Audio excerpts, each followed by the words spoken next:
Antes de começar o episódio de hoje, já vou esclarecer que não vamos fazer a revisão dos assuntos do Dai-I-Ka do livro que estamos estudando, conforme disse no último episódio. Aliás, se não sabe qual é o livro que eu estou falando, é porque não ouviu nenhum dos 4 episódios anteriores, não é?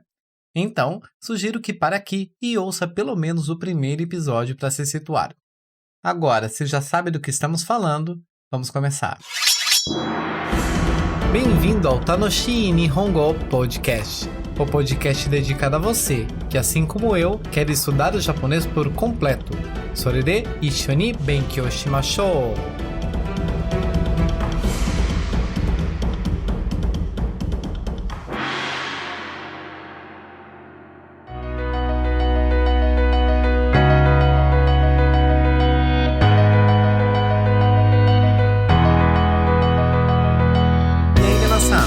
Genki desu ka?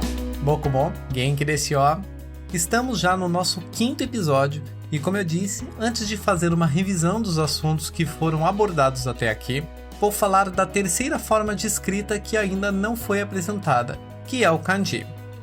E tanto quanto o hiragana e o katakana, é muito importante saber identificar suas características.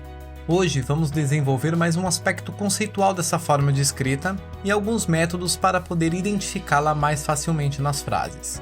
Contudo, já fazendo um disclaimer, você não vai, logo ao final deste episódio, sair lendo todos os kanjis que vierem, muito menos vou apresentar uma fórmula ou técnica mágica para conseguir ler todos os kanjis existentes. Mesmo porque são muitos símbolos e o estudo e a assimilação deles requer muita prática de leitura, reconhecimento e memorização, e isso leva tempo. O objetivo então é apresentar o que são esses caracteres e como eles se relacionam com a formação das palavras e sentenças da língua japonesa. Espero que ao final deste episódio você pelo menos consiga melhor compreender e começar a praticar. Então, sem mais enrolação, vamos começar. Como você ama atropelar.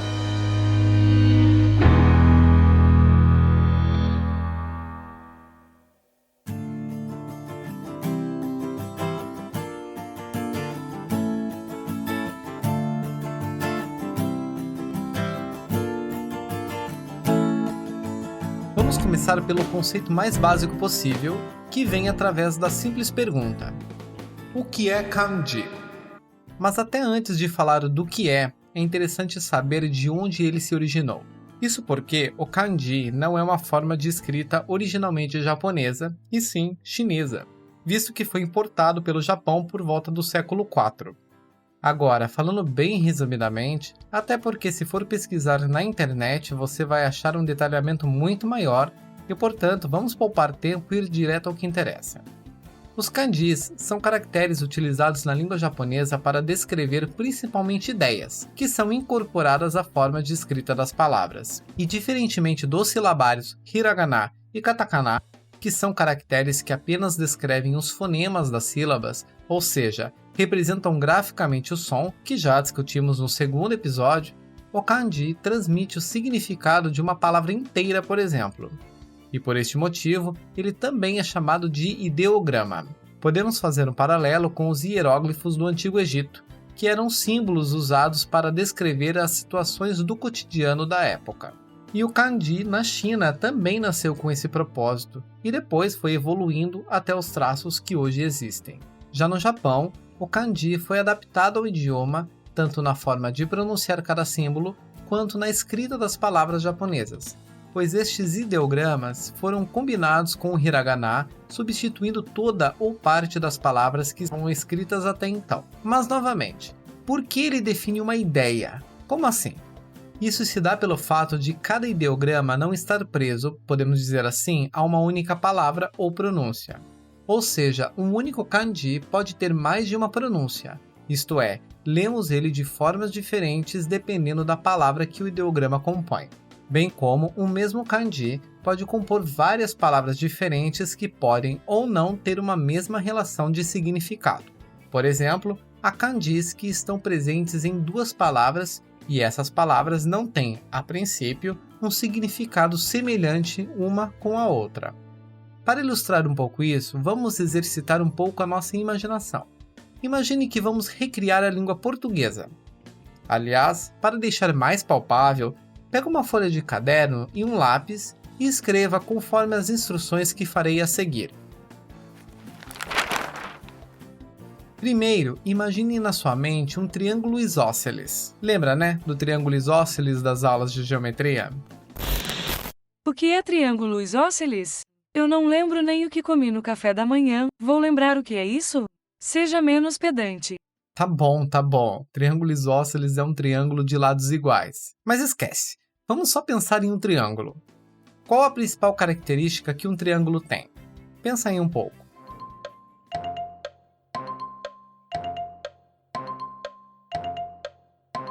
Pensou? Podemos dizer que a principal característica dessa forma é que ela possui 3 lados sempre. Se ela tiver mais algum lado, ela deixa de ser um triângulo, correto?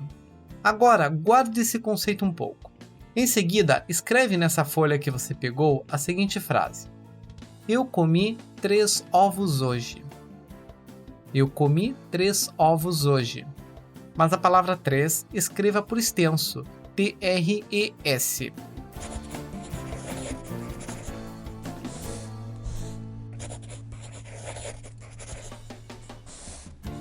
Na linha de baixo, escreva de novo a mesma frase, porém dessa vez você vai substituir a palavra 3 pelo símbolo do triângulo.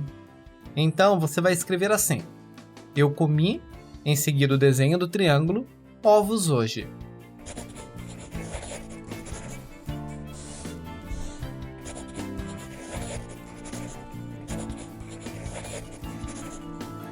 Escreveu? Muito bem. Então agora você vai ler essa segunda frase de novo, porém quando chegar no triângulo você vai ler ele como 3. Ou seja, nessa frase nós transformamos este triângulo numa palavra que será lida como 3 e não triângulo. Perceba com isso que atribuímos o conceito deste símbolo representar a quantidade 3 e também substituímos as letras T, R e S pelo triângulo. E com isso já podemos colocar no nosso novo livro de regras da língua portuguesa que toda vez que for escrever a palavra 3, podemos substituir o símbolo do triângulo, caso a pessoa deseje. Até aqui tudo bem. Tudo bem nada, vou te denunciar para a Academia Brasileira de Letras, que tá querendo corromper o português. Não exagera, é só uma suposição para poder entender o conceito de kanji, tá legal? Então continua, seu conspirador. Ignora, gente, a edição adora causar no meio dos episódios. Mas vamos continuar o raciocínio. Agora, na sua folha, pula 2 linhas e escreve esta segunda frase. Já é a 3ª vez que venho neste restaurante.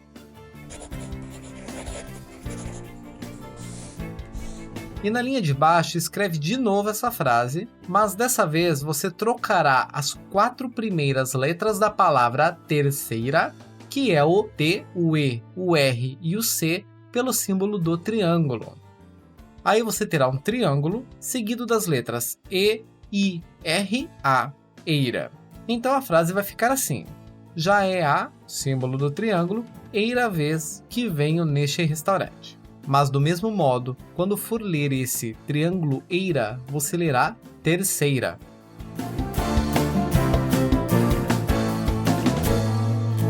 O que fizemos aqui? Pegamos um símbolo que representa para nós a ideia de 3, visto que o triângulo tem 3 lados, como eu já disse, e por conta disso atribuímos o símbolo do triângulo tanto à própria palavra 3, quanto a outras palavras que remetem à ideia do número 3. Como foi a palavra terceira. Porém, nesta segunda palavra, ao invés de substituir a palavra inteira, eu substituo uma parte dela apenas. Deu mais ou menos para entender essa situação? Eles entenderam, viu, edição? Ninguém vai sair colocando triângulo em tudo que é palavra, tá? Essa foi uma ilustração para podermos entender como o kanji funciona, pois cada kanji carrega toda uma ideia, e diante disso ele substitui toda ou parte de uma palavra, como foi no caso destes 2 exemplos. Ou então, pode caracterizar conceitos inteiros apenas com kanjis. Quer ver um exemplo disso? Vamos representar juntos um conceito inteiro através de alguns ideogramas. Na sua folha de caderno, desenhe as seguintes imagens na mesma linha, uma do lado da outra. Pode ser um desenho bem sem vergonha mesmo, sem nenhum detalhe. O primeiro é uma flor. Depois, um sol. Em seguida, uma folha de árvore. E por último, um floco de neve. Tá fácil entender esse conceito, né? A flor representa a primavera, o sol, o verão, a folha, o outono e o floco, o inverno. Com isso podemos, hipoteticamente, antes que eu seja censurado de novo pela edição, que sempre que esses 4 símbolos estiverem escritos juntos, eles representarão o conceito de estações do ano. Apenas para efeito de nomenclatura, podemos definir como regra que esses 4 símbolos, quando estiverem juntos, serão lidos apenas como estações. Aliás, um conjunto de 4 kanjis que representam as estações do ano em japonês realmente existem, mas obviamente não são esses desenhos óbvios que inventamos agora.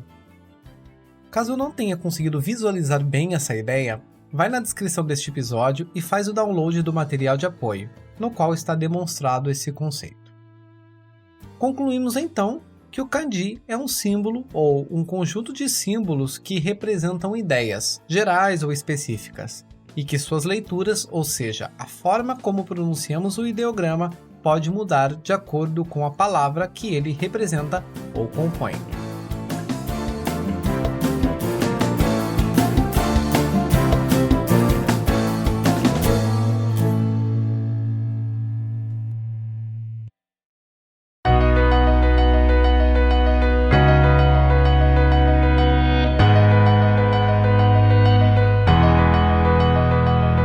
Entendido o conceito de kanji e qual a sua função, cabe salientar que no total são mais de 5.000 kanjis existentes. Porém, no sistema educacional japonês são definidos 2.136 kanjis como oficiais, ou seja, ideogramas a serem utilizados em textos oficiais, imprensa, editores e demais meios de difusão da língua escrita japonesa. Ao menos cortou pela metade, né? Se é que lhe traz algum conforto. Sim, estamos super confortáveis aqui. Olha a ironia voando!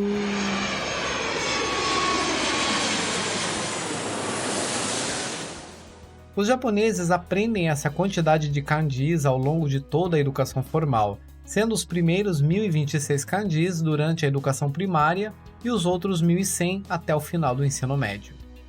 Não tá fácil para ninguém. A única diferença é que eles aprendem ao longo de 11 a 12 anos, enquanto que para nós é de paulada mesmo, não tem como escapar. O melhor é se fazer aceitar e achar formas de aprender essa escrita. Mas para começar a facilitar o entendimento dos kanjis, podemos entender como eles são classificados. Existem 4 tipos de kanjis. Aliás, para você poder visualizar melhor, acompanhe junto ao material de apoio deste episódio. Se já abriu, vá até a página correspondente ao tempo deste ponto que estamos falando. O primeiro tipo de kanji é o hieróglifo, ou kanji pictográfico, que são os ideogramas que se originaram de figuras ou desenhos de objetos e fenômenos do cotidiano. Exemplificamos esse tipo com os 3 símbolos a seguir, sendo o primeiro que representa a palavra montanha, o kanji yama, o kanji que representa o rio, que é o kawa, ou o que representa a chuva, ame. Note que eles simulam as formas deles. O segundo tipo é o do kanji abstrato, que é derivado de símbolos e sinais, e representam coisas menos palpáveis como sentimentos, números, ideias e etc. Coisas que não são materializáveis. Por exemplo, os kanjis referentes aos números, pois apesar de atualmente os japoneses utilizarem os mesmos símbolos numerais usados no ocidente, ainda há muitas situações que os kanjis, referentes aos numerais, ainda são usados. Veja como exemplo os kanjis para os números 1, 2, 3, 4 e 5, ao qual já vimos, são lidos como ichi, ni, san, yon, go. Alguns outros exemplos desse tipo de kanji são os kanjis que significam o símbolo para cima, que se lê ue, e o kanji que significa para baixo, que se lê shita. Agora, quanto aos 2 outros tipos de kanjis, são definidos como kanjis complexos, pois são símbolos formados a partir de outros kanjis mais simples. Por esse motivo, não vou explorar a diferença entre um grupo de kanjis complexos com o outro grupo, pois neste momento não vejo a necessidade, uma vez que a intenção deste episódio é dar um panorama geral do que é o kanji e como poder identificá-lo. O que precisamos saber desses dois tipos de kanjis é, como eu disse, a junção de outros kanjis. Como, por exemplo, há o kanji de árvore, ao qual lemos como ki, e seus traços se originam do formato de uma árvore. Por isso, ele é um kanji hieróglifo.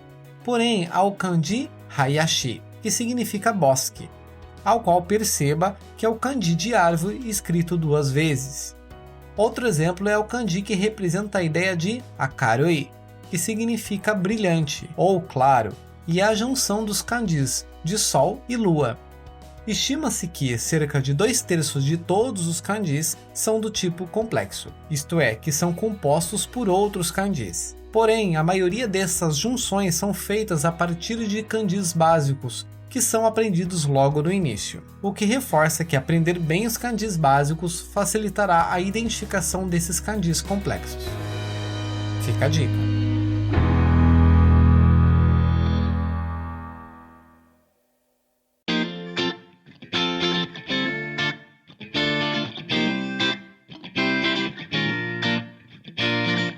Até aqui, já entendemos que os kanjis são figuras que representam ideias e por isso têm flexibilidade ao representar palavras inteiras e compor partes de palavras. Vamos lembrar também do que falamos no segundo episódio desta série, o qual as palavras são compostas por fonemas, ou seja, as sílabas. Através dessas duas afirmações, vamos falar sobre a leitura fonética dos kanjis. Pelo fato do kanji não estar preso a uma única palavra, visto que, como eu disse, ele transmite ideias, e ideias são bastante amplas, temos que um único símbolo de kanji pode ter várias leituras diferentes, ou melhor dizendo, vários sons fonéticos diferentes. Vamos exemplificar com o seguinte kanji. Aliás, continue acompanhando no seu material de apoio. Na página referente à leitura dos kanjis, esse primeiro símbolo retangular com um risco no meio é o kanji que transmite a ideia de sol, por isso dizemos que ele é o kanji de sol. Em outras palavras, sol é a ideia básica que ele passa. E fazendo um parênteses aqui, é muito comum quando vamos nos referir a determinado kanji, nós usarmos expressões como esse é o kanji de sol, esse é o kanji de lua, ou esse é o kanji de água.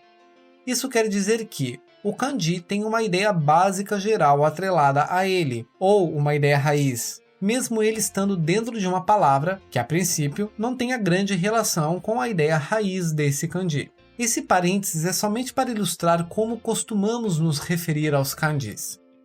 Pois bem, voltando ao kanji de sol, ele, quando está sozinho, ou seja, não atrelado a nenhum outro símbolo, tem a leitura ri, ri, como o significado de sol mesmo, ou até mais comumente usado para significar dia.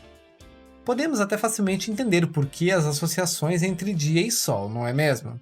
Mas esse kanji vai mudar como o lemos quando ele compõe a palavra que significa Japão, por exemplo, que o lemos como Nihon. Nihon. Então note que a forma escrita de Nihon é uma palavra composta de 2 kanjis, sendo o primeiro kanji de sol. Porém, esse símbolo agora leremos como Ni e não Ri. Afinal, o Japão não é Rihon e sim Nihon. Inclusive, você possivelmente já sabe ou já ouviu falar que o Japão é a terra do sol nascente. E por isso esses 2 kanjis para referir o nome, sendo o primeiro sol, como já vimos, e o segundo kanji, o Hon, que tem a ideia de origem. Logo, origem do sol, ou como dizemos, sol nascente. Até aqui, já temos então 2 leituras para este kanji.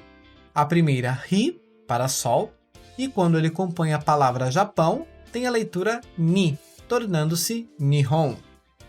Em seguida, vamos ver a palavra domingo, que possui 3 kanjis, em que o primeiro e o último kanji é o mesmo kanji de sol, mas aqui leremos cada kanji de formas diferentes. 2 leituras? Como assim? Domingo em japonês é Nichiyoubi. Nichiyoubi. O primeiro kanji de sol é lido como Nichi. Nichi. O kanji do meio, que não vamos entrar em detalhe agora, se lê yo. Yo. E o terceiro kanji, que também é o kanji de sol, o leremos como bi. Bi. Logo teremos nichi, yo, bi. Nichiyobi. Então vamos nos organizar de novo. Até agora identificamos 4 leituras para o mesmo kanji. A leitura ri, de sol, a leitura ni, em nihon, e as leituras nichi e bi, em nichiyobi. E para aumentar mais um pouco a angústia que você está sentindo neste momento, sim, pode parar de balançar a perna, isso é ansiedade. Mas calma, respira que essa angústia passa. Diante disso, para facilitar a nossa vida, temos a palavra kyujitsu. Kyujitsu, que significa feriado. Esta palavra é composta por 2 kanjis. O primeiro referente a descanso, que também não vem ao caso detalhar o significado agora, e o segundo kanji de sol, porém agora a leitura dele será jitsu. Jitsu, formando kyujitsu. Nesse momento a gente pega os livros, caderno, mesa e joga tudo pro alto.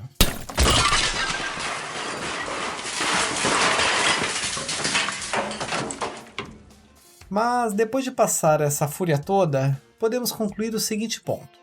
O kanji não é preso a um único fonema, que chamamos aqui de leitura, como é o caso do hiragana e o katakana, que têm seus fonemas específicos e que não se alteram. Portanto, cada kanji pode ter de 1 a 4 ou até mais leituras atreladas a ele, e estas leituras são categorizadas de acordo com a sua origem, isto é, quando ela foi importada pelo Japão.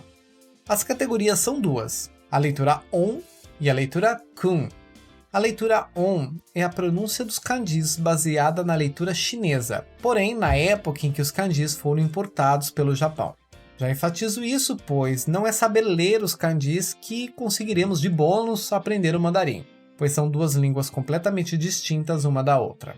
O que temos é que quando os japoneses trouxeram os kanjis para compor a sua língua, muitos sons que eram atribuídos aos kanjis pelos chineses se mantiveram nos kanjis em palavras do japonês. Porém, muita coisa mudou da forma falada da língua, tanto do Japão quanto da China. Afinal, estamos falando de 1600 anos de lá para cá. Já a leitura kun é a adaptação da leitura do kanji de acordo com as palavras que já existiam em japonês. Ou seja, mantiveram a forma como a palavra era dita e colocaram o símbolo no lugar do símbolo anterior. Como fizemos há pouco quando trocamos algumas letras da palavra terceira pelo triângulo no nosso exercício mental. Isso tudo é o que gosto de chamar de uma bela salada linguística que se tornou o Nihongo. Eu não aguento! Na realidade, essa questão de entender o que é leitura on e leitura kun só basta saber a título de conhecimento adicional, pois não vai acrescentar facilidades para ler os textos. A procura para identificar se a leitura é chinesa ou japonesa não é usada na prática e só vai deixar as pessoas mais confusas quando for estudar. Ou seja, posso jogar tudo isso que falou no lixo, já que fez as pessoas perderem tempo de suas vidas. Não é bem assim também. Essas informações são bases conceituais que, inclusive, em livros didáticos são encontrados. E já deixo explicado para que, caso se depare com essas informações, ninguém fique sem saber o que é. Mas, em suma, o que acho interessante focar com relação ao kanji é: uma boa forma de memorizar tanto o significado quanto a leitura dos kanjis é aprendê-los gradualmente, conforme eles vão surgindo nos textos. Porque pegar um livro de kanjis e tentar decorar sem contexto será muito mais cansativo e menos eficiente. Tente aprender a leitura do kanji junto com a palavra que ele compõe, não pegar o kanji isolado e tentar decorar todas as leituras atreladas a ele. Até porque são mais de 2.000 kanjis, e se for multiplicar pela leitura de cada símbolo, é irracional. Inclusive, aprender kanji em conjunto com a palavra e com o contexto que ele está inserido faz mais sentido. Afinal, fazemos a leitura dos textos por palavras e não letra por letra, do mesmo modo que fazemos no português. Pode observar, quando lemos um texto, não ficamos identificando cada letra para depois saber o que significa. Simplesmente batemos o olho na palavra inteira e já conseguimos identificar de acordo com o mesmo padrão que temos gravado na nossa mente. Como se cada palavra fosse uma fotografia única e não um conjunto de letras. E por último, treinar a leitura dos kanjis, também ajuda a memorizar o significado, uma vez que a memória mecânica é uma forma de forçar o seu cérebro a reter as informações. Principalmente para quem está começando o estudo do japonês, os livros didáticos costumam colocar o que chamamos de furigana, que é a leitura do kanji escrita em hiragana, mas comumente colocado em cima do kanji, porque o estudante, não só o estrangeiro, mas o próprio estudante japonês nativo, obviamente ainda não sabe como se lê os kanjis, e isso ajudará a ler aquele símbolo até memorizá-lo. Mas em textos padrões do cotidiano, não é comum ver muitos kanjis com o furigana. Quando há furigana, é porque se trata de kanji de rara utilização ou fora dos kanjis oficiais. Ou ainda, quando o público-alvo de determinado texto é mais jovem, como por exemplo, em livros de mangás juvenis. E uma outra situação que vemos o furigana é em quase todos os formulários no qual é preciso preencher o nome da pessoa e o endereço. Porque como o nome dos japoneses e o nome das cidades são escritos em kanji, podem haver situações em que a leitura desse kanji não é a leitura padrão usados nas palavras, ou são kanjis muito antigos com nomes históricos que caíram em desuso.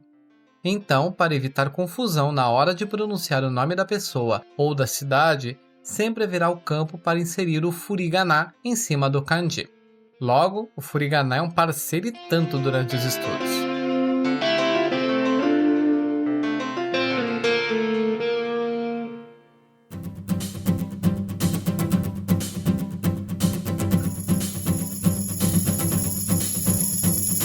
Falando agora sobre a escrita dos kanjis, há desde kanjis bem simples, com alguns dos exemplos que já foram citados, com 2, 3 traços, e outros com 10, 15 ou até mais. E devido a essa complexidade, existe no idioma uma ordem de traços definida para a escrita do kanji. É obrigatório seguir essa ordem? Não necessariamente. Você pode escrever da forma que achar mais conveniente e confortável para você.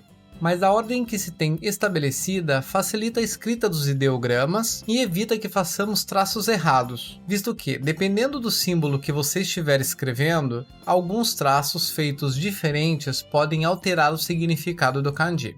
Inclusive, iniciar a escrita na ordem definida faz a gente lembrar como escrever os demais traços, dado que usar o mesmo padrão de escrita meio que ativa a memória e vai tornando automática a escrita. Sem contar que deixa o texto mais legível. Lembrando que legível não significa letra bonita, e sim que é possível qualquer um ler.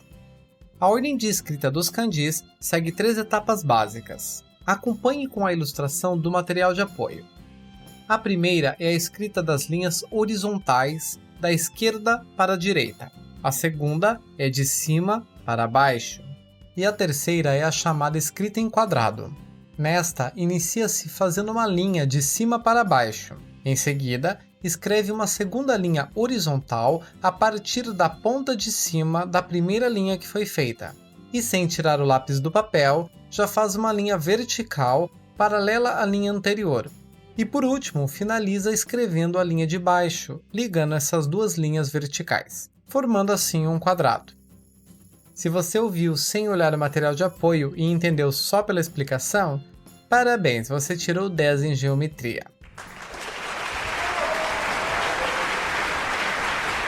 Se não, abre o material de apoio para entender o que eu falei.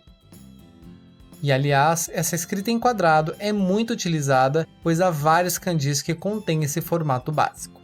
Outro ponto é que as 2 primeiras etapas não são necessariamente nessa ordem. Há kanjis que há traços iniciados de cima para baixo e em seguida da esquerda para a direita e vice-versa. E a escrita se prossegue podendo alternar entre elas. Tudo vai depender do kanji em si. Normalmente os dicionários eletrônicos, sejam em aparelho ou em aplicativos, ou até aplicativos de kanjis, mostram como escrever a ordem do kanji que você pesquisou. O aplicativo Dictio Dictionary, por exemplo, que indiquei no primeiro episódio, possui essa função, mas há tantos outros que também possuem. Volto a dizer que você deverá escrever como achar mais confortável para você, mas essa ordem padrão facilita bastante na memorização e na própria forma de escrever. Então, vale a pena praticar. Existem também formas de escrever o kanji quanto ao acabamento dele, se ele é mais fino na ponta ou mais grosso, mas isso você vai se acostumar enquanto ver cada kanji e for praticando a escrita. Esses detalhes são aplicados no Shodo, que é a arte da caligrafia japonesa, que é uma arte mesmo. Existe toda uma técnica tradicional para escrever e até o posicionamento de corpo, braços e punho. É utilizado ao invés de uma caneta, um pincel especial e tinta nanquim escrito no papel de arroz. É uma arte milenar, pois a sua origem remonta ao século I, em 300 a.C. O Shodo ainda é ensinado nas escolas primárias, afinal faz parte da história japonesa. E é uma arte muito bonita que vale a pena pesquisar. Ainda quanto aos traços e formas dos kanjis, como disse no início, os kanjis são classificados em 4 tipos: hieróglifos, que são derivados de imagens, os abstratos, que representam coisas não palpáveis, e os 2 últimos tipos definidos como complexos, que são junções de outros kanjis menores e que compõem a maior parte dos kanjis. Uma das formas que auxiliam a memorização desses kanjis complexos é identificar suas partes iniciais ou suas origens, que chamamos de radicais. Radicais, em boa parte das vezes, são kanjis mais simples que compõem vários outros kanjis e que podem ou não dar um significado original daquele kanji complexo. Eu sei, tá complicado entender definindo assim, mas vamos ao exemplo que ficará mais claro. Observe no material de apoio na página referente a este tempo, em que temos 3 kanjis. O primeiro kanji, que tem o significado de água quente, o segundo, que tem o significado de lavar ou que se lava, e o terceiro, que tem o significado de mar. Perceba que os 3 kanjis possuem à sua esquerda os mesmos 3 traços. Este traço, que se repete, é um radical, o qual remete ao significado de água. Assim sendo, perceba que os 3 kanjis têm relação com água, direta ou indiretamente, sendo água quente, lavar, ao qual se usa água, e mar. Vejamos os próximos 3 kanjis. O primeiro, que tem o significado de horas, o segundo, que tem o significado de claridade ou até de amanhã, e o terceiro, que tem o significado de ontem. E note agora que o radical deles é o kanji de sol, o qual transmite para esses kanjis o significado referente ao tempo transcorrido ou a transcorrer. Esses radicais podem estar em vários lugares: à direita, esquerda, em cima, embaixo ou no meio do kanji. Para cada kanji complexo tem seu radical específico, e saber identificar bem ele facilita não somente para lembrar de como escrever o símbolo, mas para diferenciar um kanji do outro, pois há kanjis que são bem parecidos entre eles, mudando apenas o radical. Veja como exemplo a diferença entre o kanji de água quente, que acabamos de ver, com o kanji que tem o significado de lugar. O que mudou entre os dois foi apenas o radical, sendo o primeiro transmitindo a ideia de água, como vimos, e o outro é um radical que remete à ideia de terra, de chão. As diferenças são até sutis, mas que mudam completamente o significado. Ao todo, são 214 radicais que estão espalhados em vários kanjis. E alerto de novo, querer decorar os 214 radicais também, na minha opinião, é um esforço desnecessário. Apenas saber que esses radicais existem já fará você prestar atenção quando ler os kanjis, e assim evitar confusão. Uma última característica sobre a escrita japonesa é a direção em que os textos são escritos. Atualmente, os textos japoneses, como cartas, relatórios e etc., por influência do Ocidente, são escritas em linhas horizontais da esquerda para a direita, como costumamos escrever. Porém, originalmente, os textos japoneses são escritos de cima para baixo. Isso mesmo, escritos em pé e da direita para a esquerda. Ainda podemos ver bastante dessa forma em alguns documentos oficiais japoneses, nos livros e nos mangás. E ainda mais uma curiosidade: caso não saiba, tanto os livros como os mangás e revistas são iniciados de trás para frente, comparado à nossa forma de leitura. Ou seja, ao invés de abrir o livro do lado direito para o esquerdo, você abre ele ao contrário, começando pelo final dele, por assim dizer. Digo pelo final de acordo com a nossa perspectiva, pois para os japoneses o nosso começo do livro é o final. Portanto, na perspectiva do japonês, o nosso livro é lido ao contrário. É bem interessante.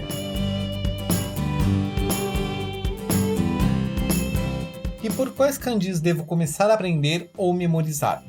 Conforme repeti em vários momentos neste episódio, uma das técnicas é memorizar o kanji conforme for aprendendo os vocabulários e as gramáticas.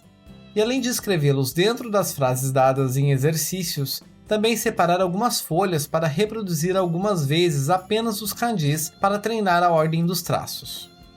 Para quem deseja estudar focado para o Nihongo no Ryoku Shiken, a ordem dos kanjis é bem parecida com as encontradas no livro que estamos usando de base. Porém, há também outros livros didáticos focados no estudo dos kanjis que são aplicados no teste. Mas ainda assim acredito que estudar com contexto, ou seja, usando frases e textos, é uma forma mais eficiente de memorizar. Para os amantes de aplicativos, existem alguns específicos para a memorização de kanjis, como o aplicativo Kanji Tree, Tree de árvore em inglês, o qual separa os kanjis por nível, seja do JLPT ou pela ordem que é ensinada nas escolas japonesas. Se tiver um maior tempo disponível, faz algumas buscas na internet por algumas frases com as palavras que você aprendeu, e além de ler em voz alta, deixar escrito em um caderno para você revisar ou até inserir em um aplicativo de repetição espaçada como o Anki, e obviamente rever com frequência. Lembre-se do nosso mantra, Nankai mo renshū shiyō. Vamos treinar várias vezes.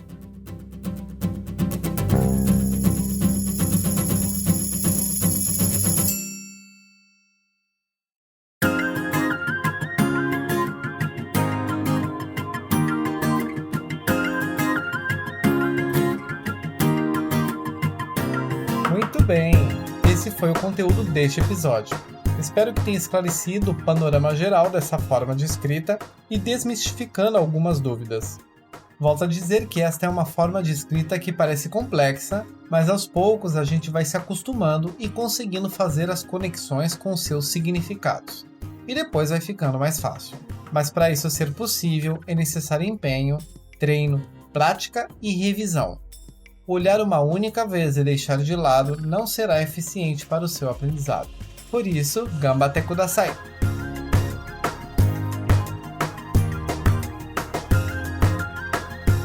E então, gostou do episódio de hoje? Tem alguma opinião, crítica ou sugestão sobre ele ou sobre todo o nosso conteúdo? Então, entre na nossa página do Facebook, Tanoshi Nihongo Podcast e faça o registro. Para facilitar, vou deixar o link na descrição do episódio. Vai lá e comenta! Conhece alguém que possa se interessar por esse conteúdo? Então, compartilha com ela, para que ela possa se juntar a nós e também desenvolver os seus conhecimentos. Afinal, conhecimento é algo que ninguém tira de nós e nada melhor que compartilhá-lo com as pessoas, não é mesmo? Passados nossos recados, agradeço por me ouvir até aqui, arigatou gozaimashita, e estou te esperando no próximo episódio. Nada para falar hoje não, edição? Sempre trate bem os garçons. Nunca se sabe o que ele pode fazer com seu prato. Mas que maldade é essa? Tô falando de humano, né? Sei lá o que pode fazer. Beijos. Tá bom então. Minasan, vamos estudar e nos aprimorar. Mata né? Sobe o som, pessoa precavida.